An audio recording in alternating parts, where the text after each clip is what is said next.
Hi everybody, and welcome to our second video, Chemistry Far and Wide. Here we're going to take a look at some of the things that chemists do and study. A very quick, brief look. So one thing that chemists deal with are materials. And they design materials to fit specific needs. One interesting example, it's actually from your textbook, was about this Swiss scientist who was hiking and he found that burrs from different plants, those little prickly plant thingamabobs, that burrs were getting stuck to his clothing. So what he did was he looked at them under a microscope and saw how they looked there and then used what he saw to design Velcro. Chemists play a very important role in finding ways to conserve, produce, and store energy. These days, energy is becoming more and more of a big deal as things like oil, natural gas, coal are becoming more and more expensive. So one thing that chemists deal with is a conservation of energy. One example would be something like insulation. There's different types of insulation, and usually in your home, the more insulation you have, the more that heat stays in, or air conditioning stays in, or the heat from the sun stays out, or the cold stays out in the wintertime. They also deal with the production of energy. As we try to wean ourselves off of fossil fuels, chemists are very instrumental in finding new types of fuels, as well as the storage of energy. Think about the amount of electricity in the battery in your cell phone and how much energy it puts out for how long it puts that energy out for. Without chemistry, none of that would have been possible. Now, we've probably all experienced how chemistry applies to us in medicine and biotechnology. Almost all the work is done on developing medications and drugs by some type of chemist, usually a biochemist, but a chemist nonetheless. So both prescription and non-prescription drugs are designed by chemists.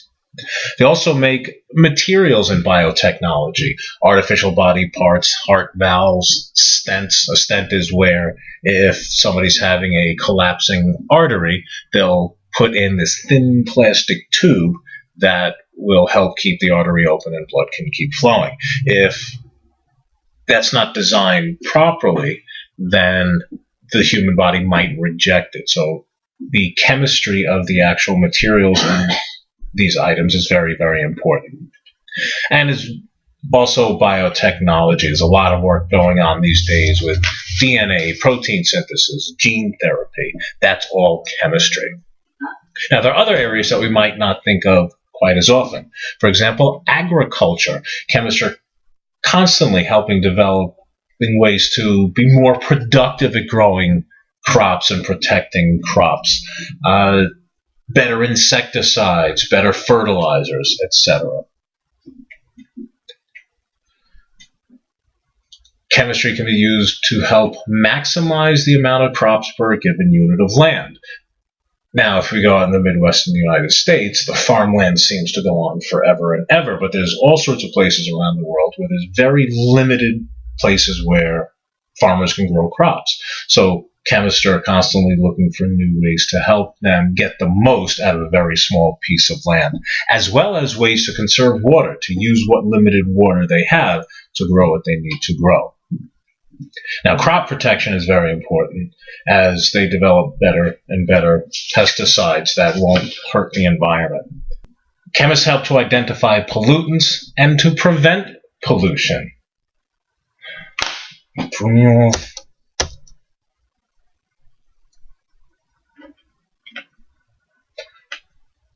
So chemists help to identify pollutants and to prevent pollution.